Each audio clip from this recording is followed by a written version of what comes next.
Esta exposición está dedicada a Vasco Isaías del Carmen Romero Salinas. En el reciente escrito y ensayo titulado Realidad efectiva y corpus representativo, planteo la diferencia radical entre realidad efectiva y mundo de las representaciones, algo que ya Arthur Schopenhauer lo había hecho, solo que lo hacemos ahora desde la perspectiva de la complejidad, de lo que llamamos la epísteme compleja, que se concibe a sí misma de manera integral, a partir, si se quiere, mirando sus antecedentes, la fenomenología de la percepción. Después hablamos de las fenomenologías, por ejemplo, la fenomenología conceptual. Esto significa, o si se quiere, implica la unidad integral y dinámica de la percepción, es decir, de las sensaciones, de la imaginación y de la inteligencia, tanto de la inteligencia emocional, afectiva, como de la inteligencia interpretativa, pero también, como dice Edgar Morin, de cálculo, de computación. Pero también podemos decir, desde Émile Benveniste, una inteligencia lingüística, y desde Paul Ricoeur, una inteligencia narrativa. Bueno, pues volviendo al ensayo mencionado, diferenciamos realidad efectiva. ¿Por qué lo hacemos? Porque el término realidad es ya un concepto, es decir, un concepto del referente al que se llama realidad. Pero no hay que confundir el término realidad, el concepto realidad, con su referente, que es más complejo. Por eso decimos la realidad como sinónimo de complejidad. Y cuando hablamos de complejidad estamos hablando de las dinámicas y de la integración de los planos y espesores de intensidad de aquel acontecimiento que llamamos realidad. En Discurso y Figura, Jean-François Lyotard plantea esa articulación complementaria, pero también dualidad contradictoria entre discurso y figura, sin necesidad de decir que esto es dialéctica, puesto que va más allá de la dialéctica hegeliana, pues no se trata de ninguna manera de la superación de las contradicciones, de la síntesis conceptual, sino se trata sencillamente, para ir antes inclusive que Hegel, para ir a Heráclito, se trata del devenir realidad y del devenir representaciones. También podemos decir, si ustedes quieren, para ilustrar, en el medio del devenir imaginación, del devenir cuerpo, sensibilidad, imaginación e inteligencia, en el sentido que hemos planteado anteriormente, una inteligencia corporal, una inteligencia que emerge precisamente de las dinámicas corporales y ecológicas, una inteligencia sensible y a su vez una inteligencia interpretadora, una inteligencia que decodifica, y para ir a la hermenéutica, una inteligencia que comprende, entiende y conoce. Por lo tanto, a pesar de que diferenciamos realidad efectiva del concepto de realidad, y por lo tanto realidad efectiva, como hemos dicho, de representación, aquello que llamamos realidad, que es sinónimo de complejidad, es pues integral. Por lo tanto, el mismo mundo de representaciones que forma parte del mundo efectivo, forma parte de ese referente que hemos llamado realidad. Todo esto es complejo, pero a la vez es certeza, puesto que el cuerpo ya experimenta este acontecimiento integral de la realidad efectiva. Incluso no solamente la siente, sino la interpreta y se puede decir que hasta la inventa. ¿Cómo podemos hablar de representaciones sin su sostén, sin el sostén de las representaciones, sin el substrato de las representaciones que corresponden a la realidad efectiva, sobre todo que corresponden a las dinámicas corporales y ecológicas? Solo la racionalidad abstracta, que en sí no existe, salvo en la imaginación moderna, salvo como racionalidad instrumental, como lo plantearon Adorno y Horkheimer. Solo esta racionalidad moderna que corresponde a la división del trabajo, de las facultades, y no solamente de las facultades en tanto académicas y en tanto institucionales, sino a las facultades en tanto reparto de composiciones corporales, separando los sentidos.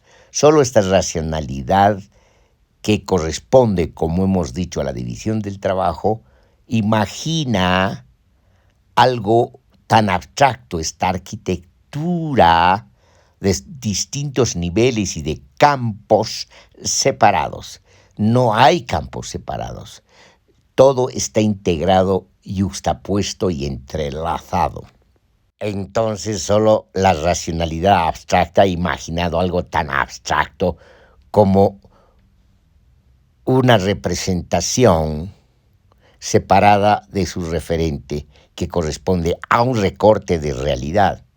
Solo la racionalidad abstracta y analítica ha logrado separar imaginariamente las dinámicas efectivas de la realidad, las ha disecado y las ha puesto en museo de manera separada, desmembrada, y así ha podido representar, fíjense, la repetición, eso que llama campos, los distintos campos que tienen que ver con las representaciones, campos que tienen que ver con las divisiones dadas imaginariamente en la sociedad moderna, en la sociedad capitalista.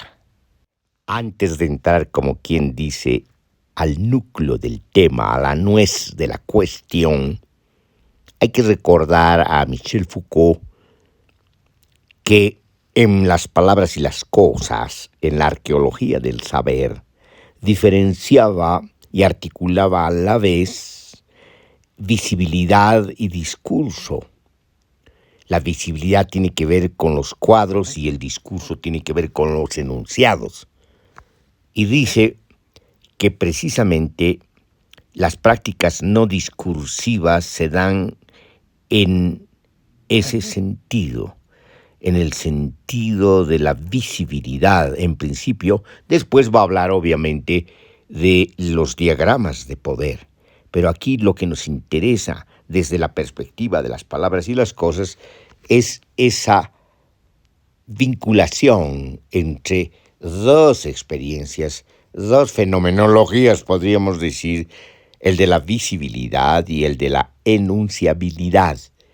Cuando se articulan los discursos con los cuadros, cuando se articula el enunciado con la visibilidad, es cuando se da lugar precisamente a eso que llamamos saber, y que después va a llamar saber poder, porque las prácticas discursivas están íntimamente ligadas a las prácticas no discursivas. Las prácticas no discursivas tienen que ver con relaciones de fuerza, y tanto poder como saber están íntimamente vinculados a una intimidad que es el sujeto, al espesor corporal, al sujeto, allí donde se constituyen las subjetividades, los distintos posicionamientos del sujeto.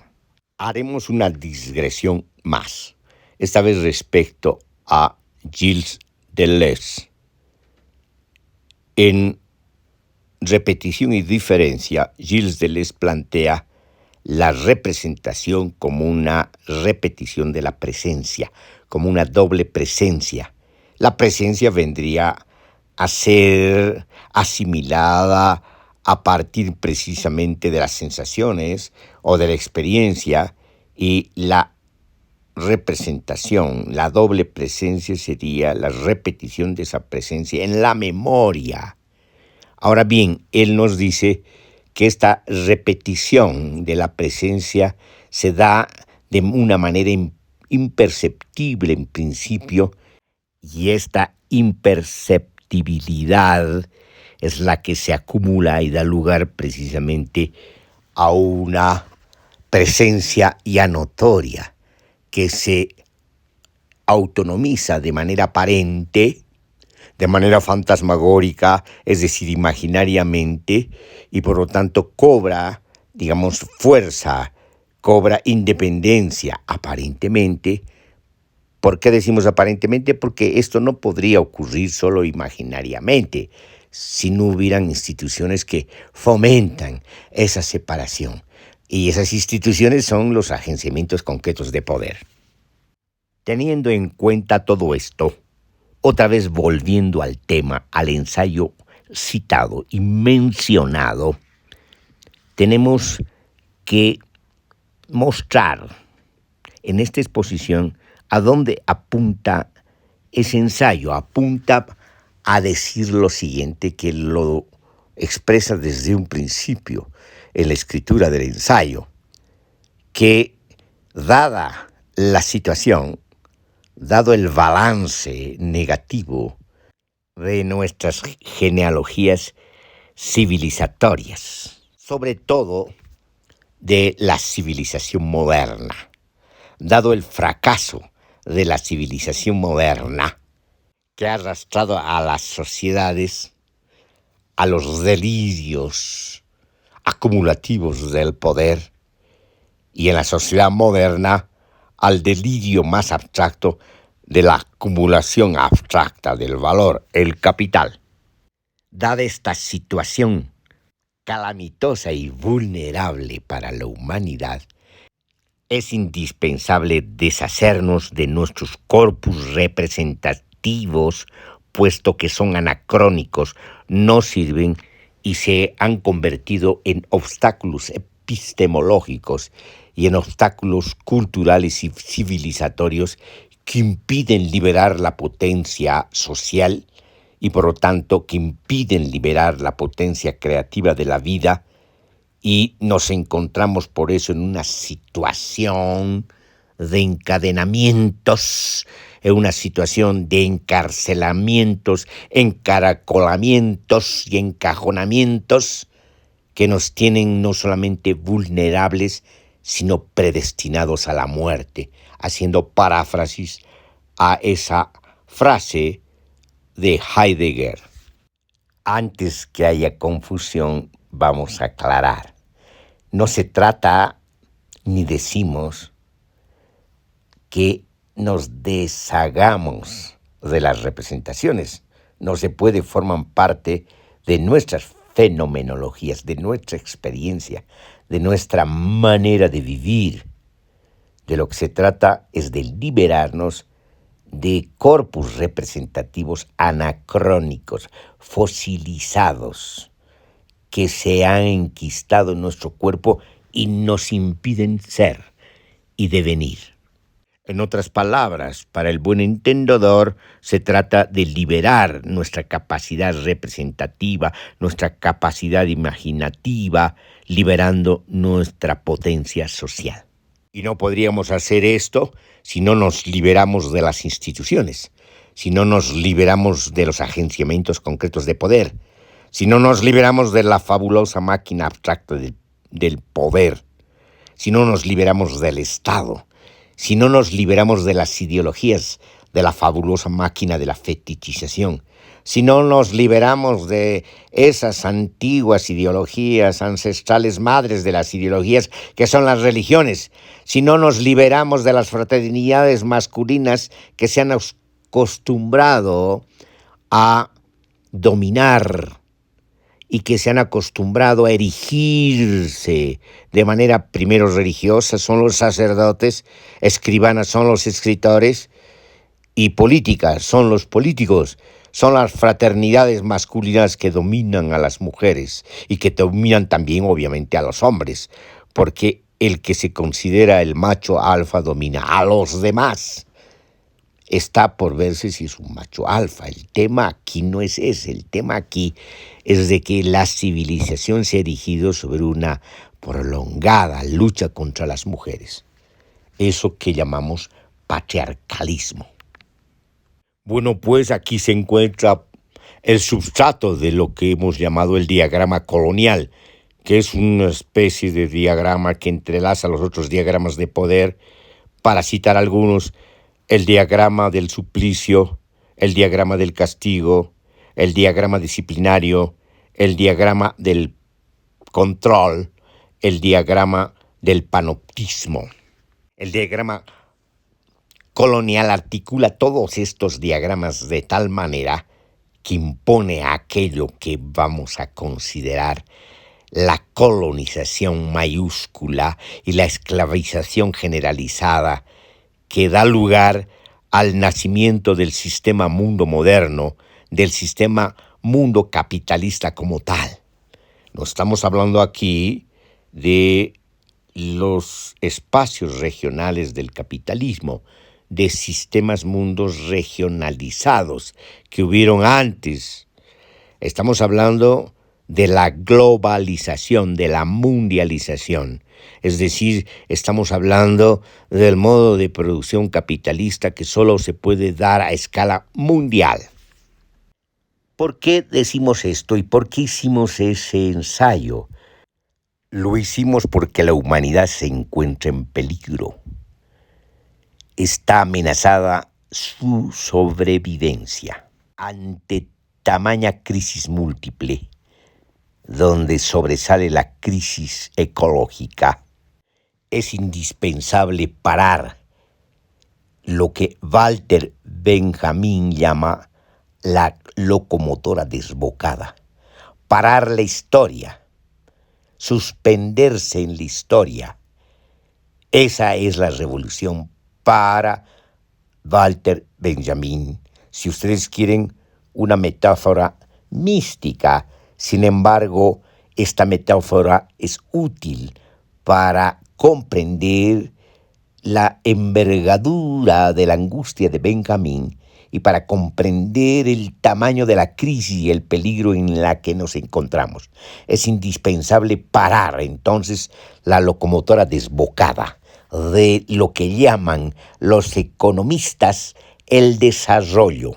Y haciendo otra digresión aquí, lo que llaman esos aprendices de filósofos menores, esos escolares de la filosofía elemental, que son los liberales, y peor aún, los niños, los neoliberales, estos niños posmodernos que se creen los portadores del fuego santo, de la modernidad tardía, de una modernidad vacía que Lyotard ha llamado el sistema mundo cultural de la trivialidad. Bueno, pues estos aprendices de brujo hablan de libertad nuevamente, disminuyendo el concepto filosófico de libertad, un concepto, por cierto, moderno en la filosofía moderna, que ha sido desarrollado por distintas corrientes modernas. Quizás uno de los más sugerentes es Emmanuel Kant, que tiene un concepto de libertad a partir precisamente de lo que considera voluntad, facultad de la voluntad, pero es una facultad compuesta esta que está íntimamente vinculada a la razón, y por lo tanto la razón trabaja conjuntamente con el deseo y dan lugar a la voluntad. Y la libertad resulta ser una especie de ideal racional y por lo tanto una utopía.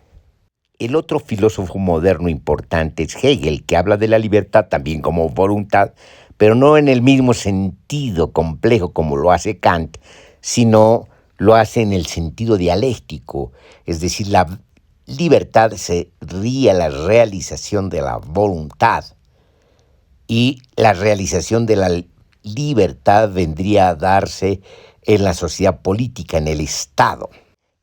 El hegeliano de izquierda Karl Marx invierte la tesis de Hegel y dice que la libertad no termina de realizarse en el Estado, al contrario, se niega en el Estado, y para superar esa negación es indispensable abolir el Estado. Con esto el joven Marx se acerca a la certeza anarquista. Bueno, pues estos aprendices de brujo, estos Chicago Boys, alguien los llama los Chicago Boys. En Argentina se han dado otro caso de boys, y estos boys tienen que ver básicamente con lo portuario, una concepción portuaria de Argentina. Argentina no se reduce al puerto de Buenos Aires, es pues una geografía política mucho mayor que el propio puerto, y en este caso nos adentramos pues en el viejo conflicto entre las provincias del interior gauchas y el puerto de Buenos Aires.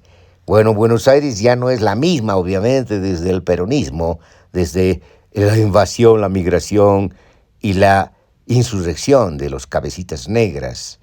No estamos haciendo, por ciento, ninguna apología del peronismo. Al contrario, somos críticos de todos los populismos y de todos los gobiernos progresistas actuales. Pero del caso, como hemos dicho, que se dan otro tipo de pajpacos, decimos en Bolivia, de charlatanes como Milei, confusos profesores de economía que articulan Hayek con las filosofías más ultraconservadoras.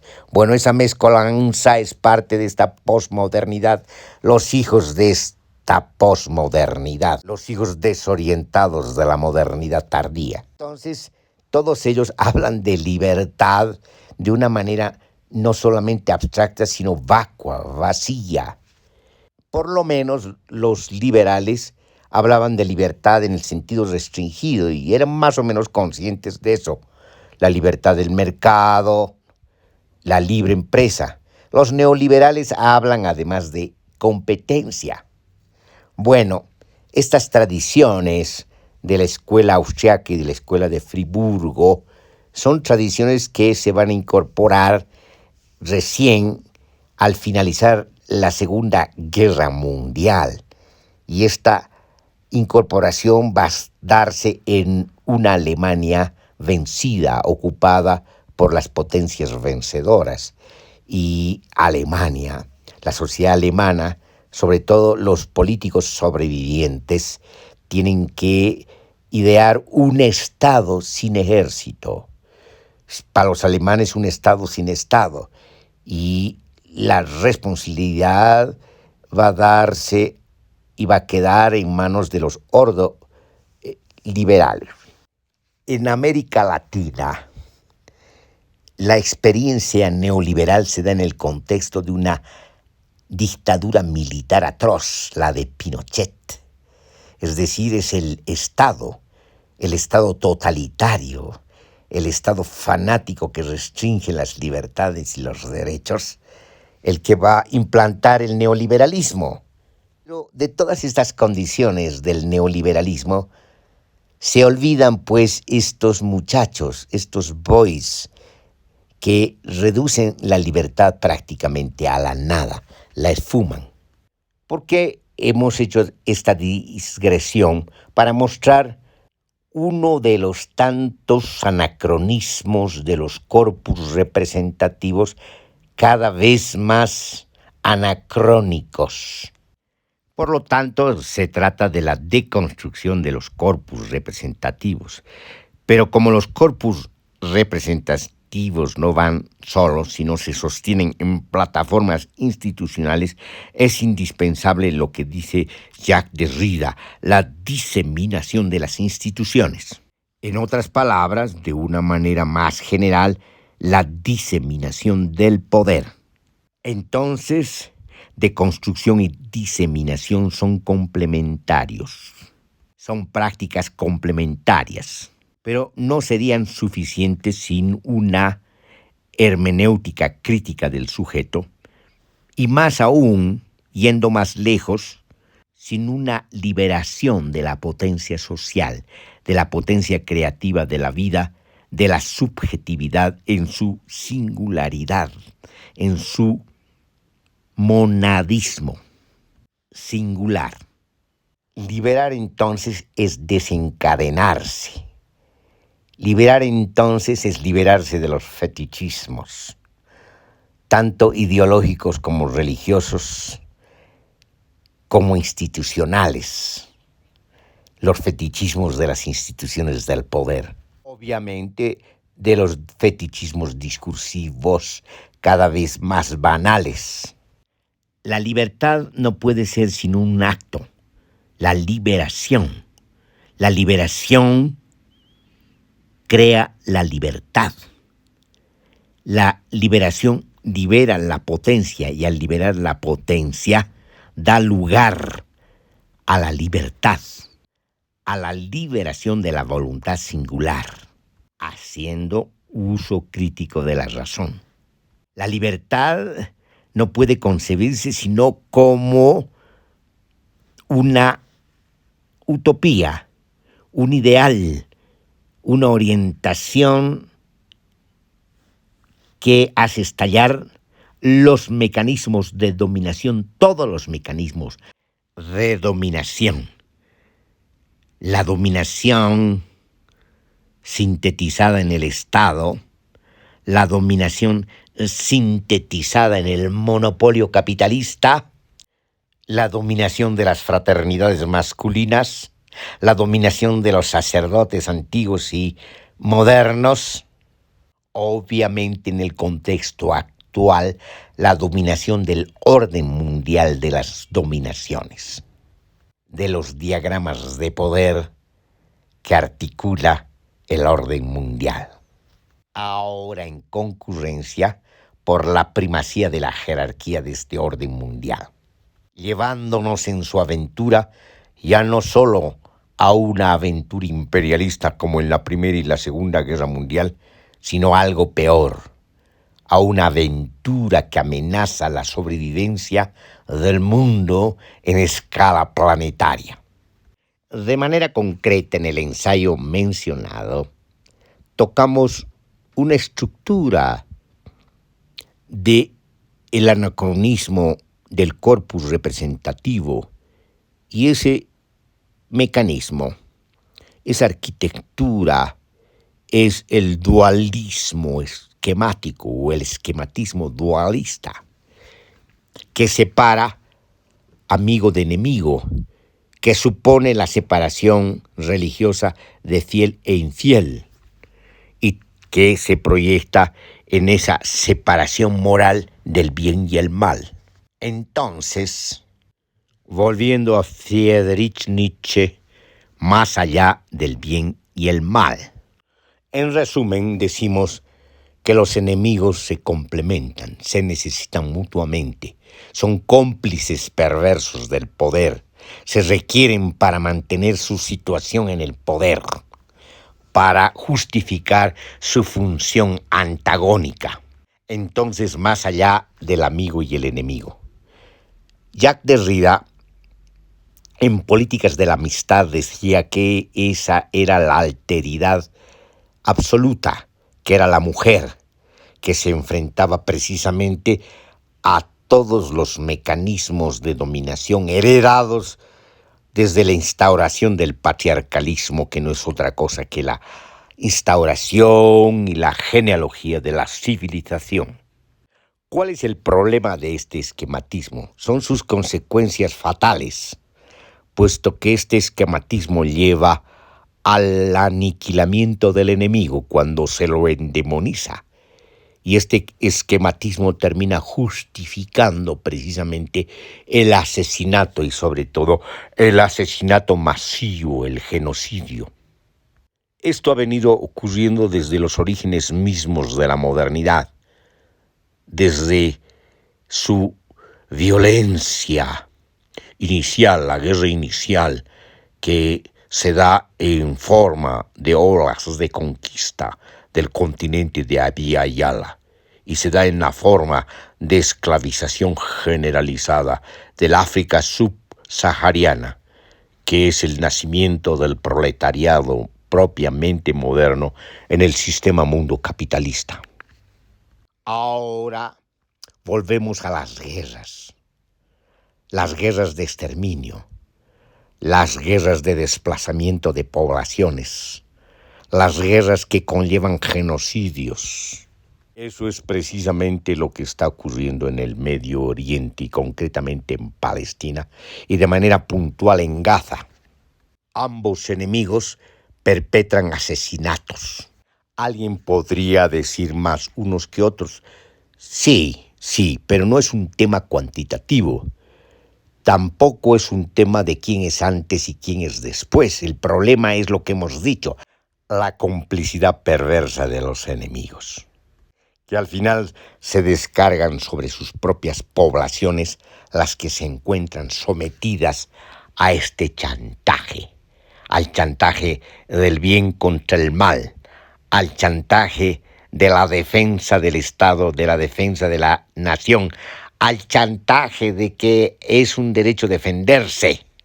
Los pueblos no tienen por qué acudir a la guerra de sus burguesías, a la guerra y a la geopolítica de sus burguesías y de las nuevas formas de dominación mundial. Los jóvenes no tienen por qué ir a morir por las angustias, las frustraciones y los complejos de inferioridad de los viejos que gobiernan. He aquí una de las consecuencias de uno de los esquematismos, el esquematismo dualista, de una de las formas anacrónicas de los corpus representativos. A propósito de la modernidad, acudimos a Peter Sloterdijk, quien plantea en Los higos perversos de la edad moderna que la modernidad se puede caracterizar precisamente por la discontinuidad temida en las sociedades antiguas que apostaron de manera fanática a la tradición, a la continuidad, a las instituciones que garanticen la continuidad, instituciones tanto sociales como culturales. Sin embargo, de manera imperceptible en principio, la discontinuidad se dio campo en la maraña de continuidades, hasta romperlas, hasta convertirse en la práctica de la discontinuidad constante. Esa es la modernidad.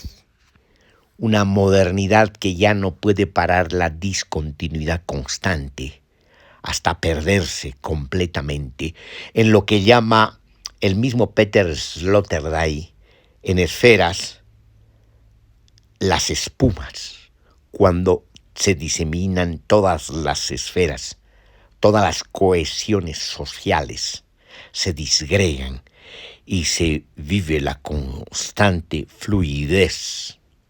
Por lo tanto, nuevamente es una tarea indispensable de tener esta carrera vertiginosa al abismo, esta caída absoluta a la nada, esta desaparición de la humanidad, esta pérdida de horizontes. Hablando de corpus representativos anacrónicos, hablamos también de prejuicios enquistados en los corpus representativos anacrónicos, sobre todo en ideologías trasnochadas.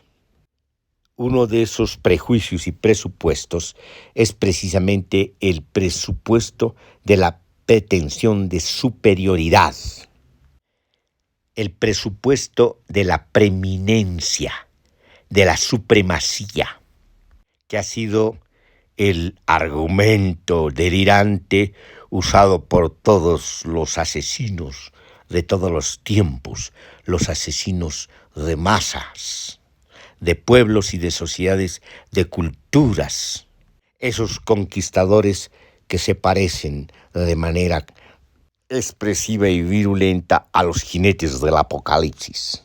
Hoy vuelve a ser usado en el Medio Oriente ese concepto de supremacía. Y lo más grave, lo más anacrónico, es que se da lugar en un ámbito barroco de retorno a la Guerra Santa, por ambos lados. Los sacerdotes arrastran a los jóvenes a la muerte por una Guerra Santa, donde hay que aniquilar al demonio del mal, que es justamente el contrario, el enemigo.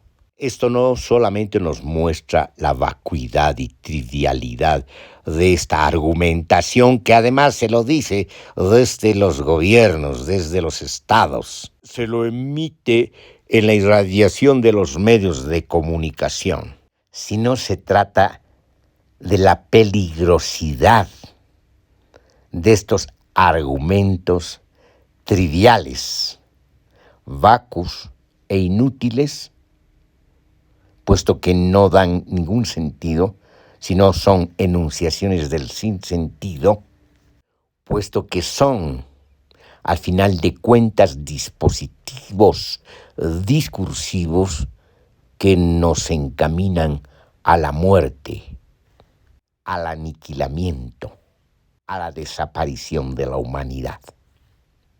El ensayo citado termina con una convocatoria a la democracia plena, al autogobierno de los pueblos, a la autogestión y a la autodeterminación de las sociedades, a liberarse de todos los diagramas de poder, de todas las cartografías políticas, de todos los agenciamientos concretos de poder, de todas las máquinas fabulosas del poder, de todos los estados y del orden mundial.